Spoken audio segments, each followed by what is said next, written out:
자, 우리 지난 시간에 있었던 1894년 가보년에 있었던 일들 먼저 들어가 볼게요.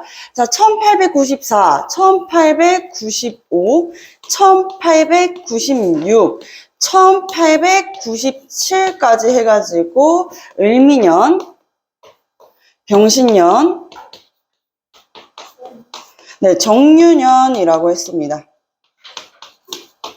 갑오, 을미, 병신, 정유 해가지고 우리가 이것을 갑, 을, 병, 정 순으로 외운다고 했어요. 이 네 번째가 굉장히 중요하죠. 이 네 가지가 굉장히 중요합니다.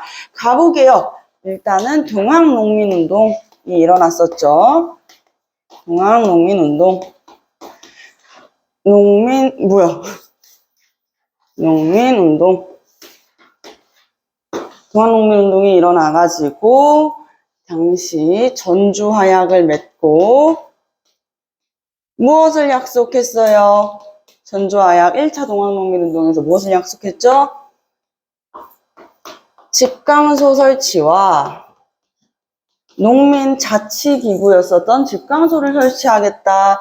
또한 우리들의 패전개혁안을 수용해달라라고 얘기했을 때 오케이, 바로 오케이를 하는 거야. 아주.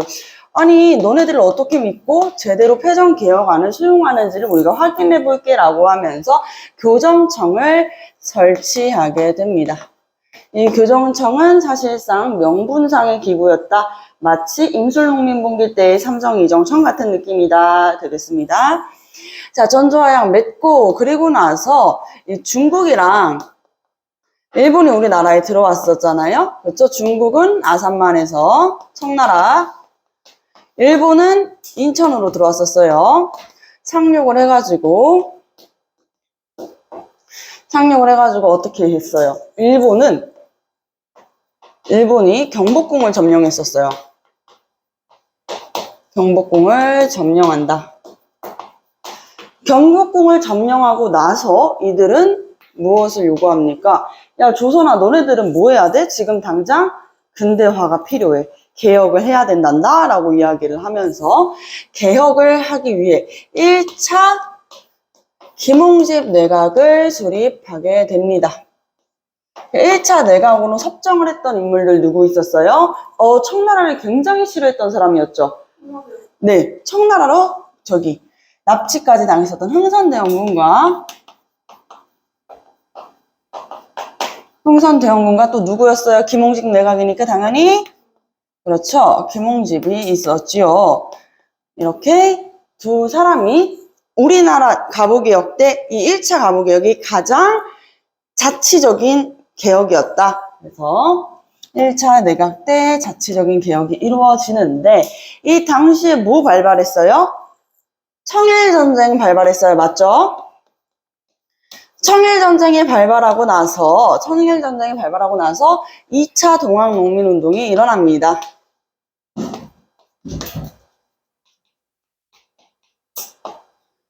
2차 동학농민운동 어떻게 됐어요? 1차와는 다르게 2차 동학농민운동에 일본 그리고 우리나라의 관군과 양반을 호위하기 위한 호위무사들 이런 기구들이 같이 농민군과 싸우게 되니 당연히 무기의 열세로 인해 가지고 우금치 전투에서 승리했나요? 패배했나요? 네, 농민군이 패배하게 되는 것이죠. 패배하게 되고 그리고 나서 일본이 우리나라 내정을 이렇게 싹 둘러보려고 하니 무슨 문제가 생겼어? 아니 얘네들이 개혁하라고 해놓으니까 너무 자기네들 입맛대로 바꿔놓은 거야. 대원군을 해임시키고 어떻게 했어요? 해임시켰으니까 내각이 분열된 거잖아. 그치? 그러니까 2차 내각을 만들어야겠죠. 그래서 2차 김홍집 내각을 수립하게 됩니다. 그 2차 김홍집 내각 누구였어요? 김홍집. 일단 김홍집은 애들한테 따라와야지. 계속 김홍집. 그리고 나는 철종의 사위고 정말 나라를 바꿔갈 수 있는 미래 인재인데 라고 하면서 갑신정변에서 엉엉 울었었던 정강 14조 내가 10년 뒤에 들고 온다. 누구였죠? 네, 박영효가 돌아오게 되는 것입니다. 자, 박영효가 돌아와가지고 이제부터 2차 가보개혁이 실시되는 것이죠. 여기까지가 바로 가보연 때 있었던 일입니다. 지우개 잠시만 쓸게요. 그럼 우리 이쪽을 조금 내려봐야겠어요. 1895년부터요.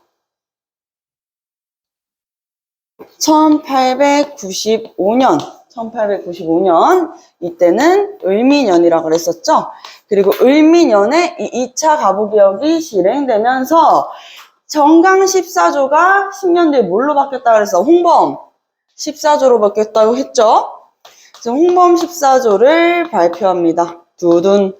내용은 거의 일치했어요. 근데 원래 정강 14조에 어떤 내용이 있었어요? 첫 번째, 흥선대원군을 청나라에서 다시 데려온다라는 내용이 있었어요. 그죠?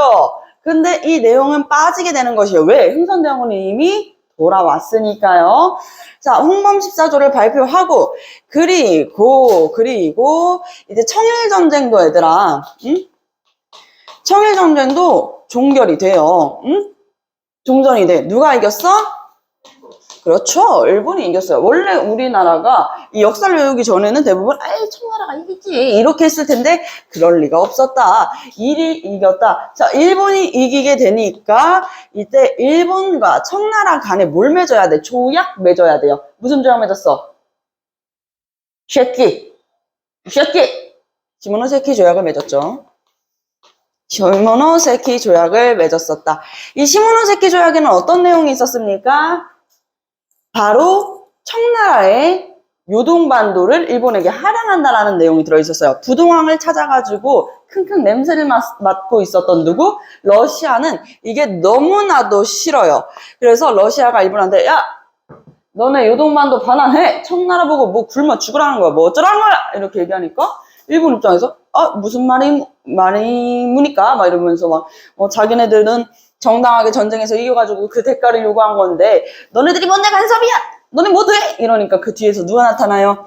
독일과 프랑스가 나타나서 삼국이 간섭을 했다. 그래서 삼국 간섭으로 우린 배우고 있어. 이 삼국 간섭으로 아무리 일본이라 그래도 겁없는 진짜 법무서본 줄 모르는 일본이라 그래도 러시아, 독일, 프랑스가 셋이서 같이 유럽 3대장이잖아요? 그쵸? 유럽의 2나라 영국 빼고 3대장이잖아. 딱 떵떵떵 서 있으니까 어떡해. 알겠어. 돌려주겠으문이다 하면서 요동을 다시 반환하게 되는 것이에요. 그래서 우리가 이것을 러도크 삼국 간섭 요동반도 할양했네 반환했네 이렇게 해가지고 외웠었지요. 진짜 표정들 진짜 너무하다 정말. 자, 정말 너무해. 자, 그래서 러도크 삼국 간섭을 보니까 우리 조선의 눈이 띠용 하고 떠지게 되는 것이에요. 왜? 아니 우리나라는 일본한테 끽 소리도 못 냈는데 러시아는 일본한테 딱 한마디만 하니까 야 일본은 진짜 하든 아무 말도 못하고 그냥 바로 꼬리 내려버리네? 이거다. 우리가 앞으로 밀어가야 되는 건 누구야? 우리가 앞으로 친해져야 되는 건 러시아다. 라고 하면서 친러 세력으로 구성된 3차 김홍집 내각을 수립하게 되는 것이죠. 요것은 명성황후가 이야기를 했어요. 민비가 야 칠러 내각 좀 짜봐. 외베르 같은 사람들 친하게 지내면 얼마나 좋겠니? 자, 그래서 이 칠러 세력으로 이루어졌던 내각이 수립되자 눈알이 뒤집어지는 나라가 있었으니 그 나라가 바로 일본이었던 것입니다. 안 그래도 러도크 삼국 간섭 때문에 짜증나가지고 죽어버릴 것 같은데 요동반란도 반환한 것만으로도 배가 아파서 죽을 것 같아요. 배가 아파서 죽을 것 같았는데 갑자기 조선에서도 러시아랑 친하게 지내려고 하니까 미쳐버리는 거야. 그래가지고 무슨 일이 나요?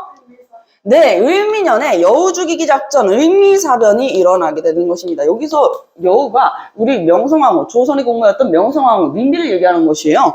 그러면서 을미사변이 일어나서 경복궁에서 그녀가 정말 끔찍하게 살해당하고 맙니다.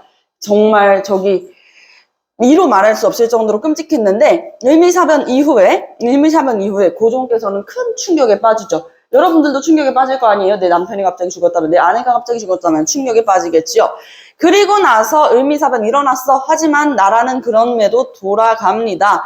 바로 3차 김홍집 내각을 수립하게 4차 김홍집 내각을 수립하게 되는데 3차가 칠러 세력이었기 때문에 다시 해산시키고 4차 내각을 구성해요. 이 4차 내각은 뭘로 구성되어 있겠어?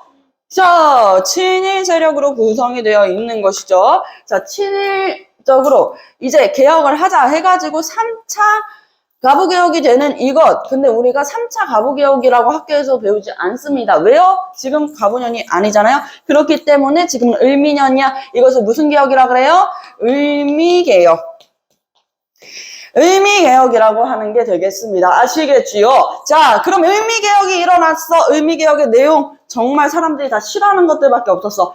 자, 신체발부 수지부 뭐 무슨 뜻이에요? 내가 태어난 거, 내가 태어난 그대로 부모님이 물려주신 그대로를 어떻게 해야 돼? 손톱도 함부로 할 수 없어요. 머리카락도 함부로 자를 수 없어요. 그죠? 근데 이것을 단발령, 머리를 갑자기 잘라버리라고 하는 것이야. 단발령을 해버리라? 야, 지금 얘네들 입장에서는 어처구니가 없는 거지. 왜요? 왜 어처구니가 없어요? 명성황후 죽여놓은 다음에 지금 단발령까지 얘기를 한다? 화가 나지 아니할 수가 없어요. 그래서 이때 일어나게 되는 게 1995년에 요거는 이제 새로운 거 나갑니다. 지난 시간이랑 다른 거예요. 새로운 거예요. 을미의병이 일어납니다. 을미의병. 을미의병은 왜 일어났다고? 바로 이 을미사변과 단발령에 반발하면서 일어났다. 자, 아시겠지요? 을미사변 명성황후를 죽이고 머리까지 자르라? 미친 거 아니냐? 차라리 내 목을 잘라라 하면서 일어났던 거. 자, 국무의 원수를 생각하면 이를 갈았는데 임금께서는 또 머리를 자르라고 하네. 있을 수 없는 일입니다. 을미의병이 일어나게 되고요.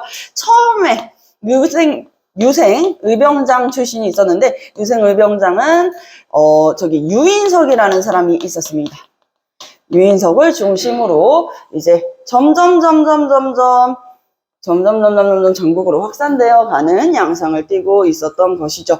요것은 을미의병은 이렇게 보면 좋아요. 을미의병은 고종께서 이후에 어디 가셔? 병신년에 어디 가셔? 러시아 공사관 가시지. 그쵸? 왜? 명성황후 돌아가셨는데 내 아내가 죽은 궁에서 계속 살 수 있겠어? 내가 언제 명성황후처럼 될지 모르는데 두렵겠죠. 그래서 러시아로 가는 거 뭐라 그래, 재원아? 넌 영상을 보지 않았어. 뭐라 그래? 아관파천이라고 이야기를 하죠. 1896년에는 병신년 아관파천 러시아 공사관으로 고종께서 가세요. 근데 이 을미의병이 확산되는 거를 보니까 이분 입장에서는 야, 이거 이소웅도 그렇고 유인석도 그렇고 야, 이거 좀 큰일 날 것 같다 라는 생각이 드는 거야. 야, 이거 좀 큰일 날 것 같다. 일본 애들이 가만히 둘까 가만히 두지 않을까. 가만히 안 두겠지니까 애들아 해산해, 너네 다쳐 이러면서 해산을 요구합니다. 그 단발령은 이거 없던 걸로 해줄게. 근데 애들아 명성황후 죽은 건 너네들도 가슴 아프지 나도 가슴이 아파 미쳐버리겠어. 근데 어떻게 죽은 사람은 돌아오질 않는데 어떻게 이렇게 이야기를 하니까 을미의병이 자진해산하게 됩니다. 자, 그래서 국왕의 해산 권고로 결국에는 을미의병도 해산이 되게 되고요. 자, 그리고 1896년 일마야 병신년입니다. 이 병신년에는 무슨 일이 있었어요? 아까 얘기했어요. 아관파천. 고종께서 무슨 일을 당했어? 을미사변 이후에 충격이 크셨지. 러시아 공사관으로 이주를 하게 되는 것입니다. 이때 서구 열강이 우리나라의 이권을 침탈하는 양상을 띠게 되는 것이죠. 이를테면 철도 부선권, 산림 개간권, 탄광 채굴권 등등을 침탈해 갑니다. 야, 너네 왕 우리나라에 지금 빌붙고 있잖아? 그렇지? 월세 내야지? 월세로 뭐 줄 수 있어? 철도 부설권 어때? 이런 식으로 서구 열강이 이권을 침탈하자 바로 그분입니다. 갑신정변 당시에 굉장히 어린 나이로 갑신정변 급진개화파에 합류해 있었다가 일본으로 유학을 가서 미국에서 박사학위까지 취득해가지고 의사까지 하셨던 분 누구였어요? 그렇죠. 서재필입니다. 서재필이 돌아왔어. 이미 2차 김홍집 내각이 만들어졌을 때 박영우가 건의를 한단 말이야. 왜? 같이 급진 개화파였잖아요. 고종한테 이제 고종께서 알고 계셔야 될 거 있어요. 지금 미국에서 지금 의사하고 있는 제필이 있는데 제필이 좀 다시 들어오게 해주세요. 자, 그 서재필이 들어와서 독립협회를 만듭니다. 자, 근데 여러분들 독립협회의 독립은 어디예요? 네, 이 서재필이라는 인물을 생각해봐, 얘들아. 일본에서 유학했어. 제2의 고향이야, 거의. 미국에서 오래 살았지. 또 10년 가까이 살았지. 그러면은 이 사람 입장에선 일본도 미국도 싫지가 않아요. 싫었으면 같이 안 살았겠죠. 그죠? 그렇기 때문에 일본으로부터, 미국으로부터 독립이 아닌 청나라로부터 독립하는 자주적인 조선의 모습을 원했었다. 그러면서 사람들이 많은 지지를 받게 됩니다. 이 독립협회에서 무슨 이야기를 했어요? 고종, 당신이 지금 러시아에 가 있으니까 우리 임진왜란때 선조께서도 의주 밖으로 넘어가진 않으셨는데, 명나라로 넘어가진 않으셨는데 고종께서 나라를 비우시면 어떡합니까? 라고 하면서 이제 독립협회에서 뭘 얘기해요? 고종의 환궁을 요구해요. 고종의 환궁을 요구한다. 하지만 고종께서는 이것을 마치 진성여왕 때 채치원의 시무십조처럼 어떻게? 일십해버려요. 일십해버리고 1897년 여기 안 보인다고 하지만 알겠지? 여기가 안 보이면 이상한 거야. 정유년 때는 무슨 일이 일어났어요? 고종께서 다시 돌아오시는 거죠. 근데 마음을 좀 다잡고 오셨어. 이때 환궁 요구할 때 알겠어 무슨 일이야 하고 바로 간 게 아니라 나도 생각이라는 걸 좀 해볼까? 어떻게 하면 제필이한테 나의 힘을 뺏기지 않을 수가 있을까? 서재필이가 인기가 많으니까 서재필이 자기를 어떻게 할 수도 있다고 생각해? 폐위시킬 수도 있겠다고 생각을 해. 왕을 축출해낼 수도 있겠다라는 생각이 드니까 어떻게 합니까? 그럼 나를 축출할 수 없는 자리에 올라야겠군. 나를 감히 무시할 수 없는 자리에 올라야겠어. 그 자리가 뭐야? 황제의 자리예요. 황제의 자리. 자, 고종께서 환궁을 하고요. 고종 환궁.